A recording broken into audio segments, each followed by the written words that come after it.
que foi que aconteceu nesta semana? Dois grandes inimigos de Israel e inimigos também de todos aqueles que são do bem. Todos os países, todos os governantes que ainda têm e que são do bem ficaram aliviados, vamos dizer, com a eliminação de dois grandes terroristas. O primeiro deles foi Fouad, é o nome do terrorista do Hezbollah, Fouad Shukr. Nós quase não ouvir falar a respeito desse terrorista, mas os Estados Unidos e a França conheceram muito bem. Ele apareceu nesta semana, saiu do seu esconderijo secreto no Líbano e foi assistir à posse do novo presidente do Irã. Nós sabemos que o ex-presidente foi morto em circunstâncias estranhas. Parecia acidente, mas depois ficou comprovado que, na verdade, foi um atentado. O ex-presidente do Irã, ele foi morto na parte sudoeste do Irã.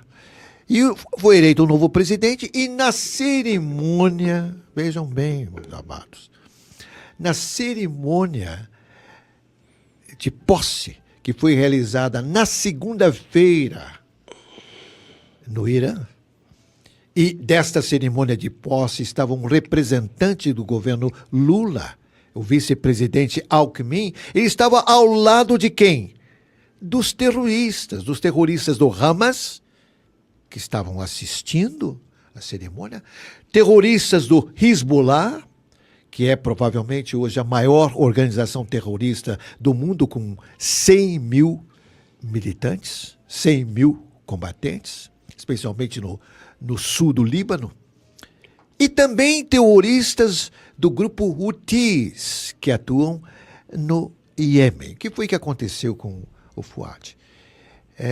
Pelo fato de ele ser muito, muito procurado, pelo fato de ele viver constantemente de esconderijo para esconderijo, ele ficou hospedado nas instalações militares da Guarda Revolucionária do Irã. Ele jamais ficaria no hotel, ou jamais ficaria hospedado num outro lugar que não oferecesse segurança para ele, porque ele passou a ser muito procurado desde 1983, quando ele foi o mentor de um grande atentado realizado no Líbano contra o quartel-general dos fuzileiros navais dos Estados Unidos e da França em Beirute.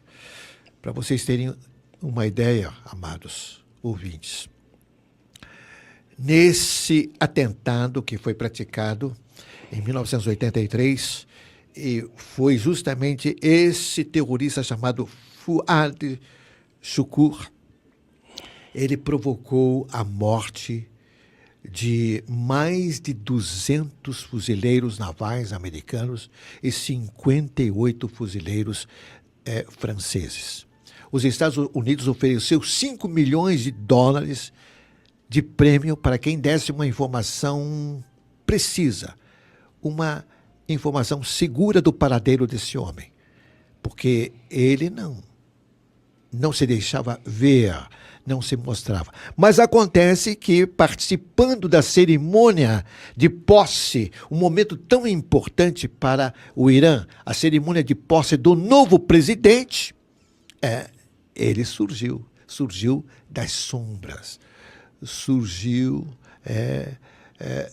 dos armários, das sombras escabrosas, dos armários, dos esqueletos onde ele vive. E aí, nós sabemos que o Mossad foi o principal responsável, porque foi uma execução seletiva e pegou somente ele e um dos seus seguranças. Onde? Em instalações militares da Guarda Revolucionária do Irã. Não tinha lugar mais seguro. Foi morto, foi eliminado. E o outro foi o terrorista, o chefe político do Hamas, Ismail Haniyeh, que também compareceu à cerimônia de posse do novo presidente do Irã. E ele foi morto também, foi eliminado, e esse homem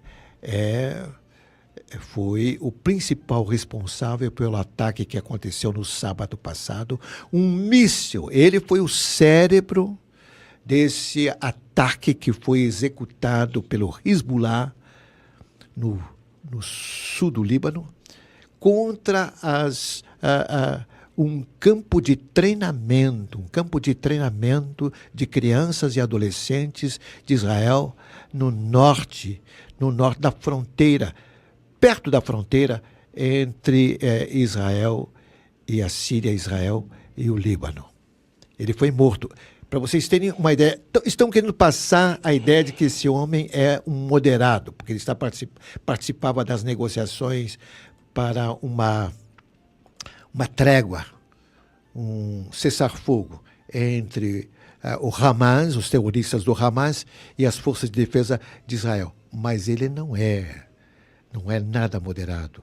Ele também foi o principal responsável pelo ataque terrorista de 7 de outubro do ano passado, que resultou na morte de 1.200 israelenses e 250 reféns.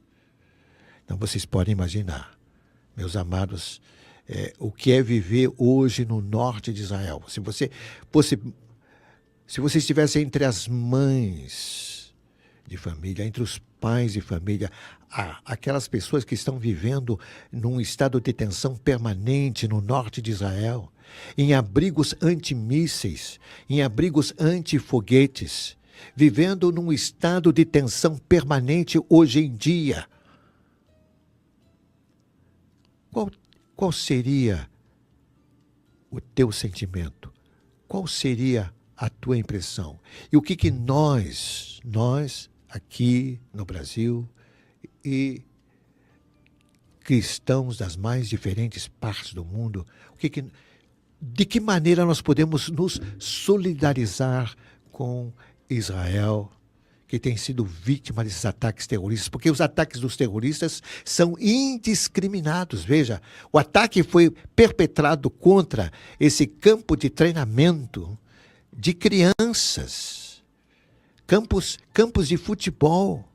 Foram mortos 12 crianças israelenses e foram feridas quase outra centena de crianças e de adolescentes israelenses. Israel ficou num estado de choque. Lembrou o tempo do Holocausto e lembrou o que aconteceu no dia 7 de outubro do ano passado. Isso a imprensa não traz, mas nós trazemos aqui. Veja, os ataques dos terroristas são indiscriminados.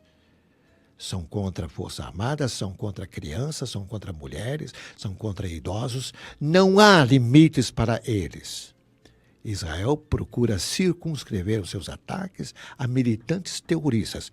Claro que existem efeitos colaterais, claro. Agora, é muito interessante que esses dois personagens, esses dois terroristas, líderes, foram ataques seletivos. No último caso, no caso desse Ismail Haniyeh, Israel disse que ele foi executado porque ele havia cometido um crime bárbaro no sábado passado e foi um dos principais responsáveis do atentado de 7 de outubro do ano passado. Israel disse que vai pegar um por um. Então, os líderes que cometeram esses atentados não estão conseguindo dormir à noite. Eles sabem que não há lugar seguro para eles. Como aconteceu com os terroristas palestinos que executaram 11 israelenses e um policial alemão nos Jogos Olímpicos de Berlim.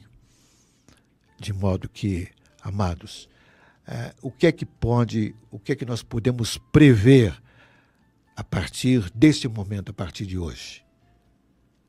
As piores consequências, os conflitos estão aumentando. O presidente Erdogan da Turquia disse que agora se torna uma obrigação da Turquia de se solidarizar com o Líbano, e ele quer mandar soldados turcos para invadir Israel a partir do sul do Líbano.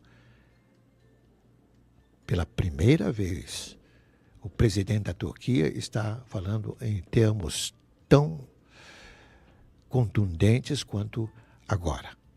Qual é a tua obrigação, querido ouvinte, e a minha obrigação? É orar por Israel, para que haja paz por Israel, que o Senhor tenha misericórdia de Israel e misericórdia também até dos inimigos de Israel. Essa é a nossa função, aqui de um lugar distante, mas nós não estamos tão distantes que não sejamos afetados pelas consequências imprevisíveis desse recrudescimento dos conflitos no Oriente Médio.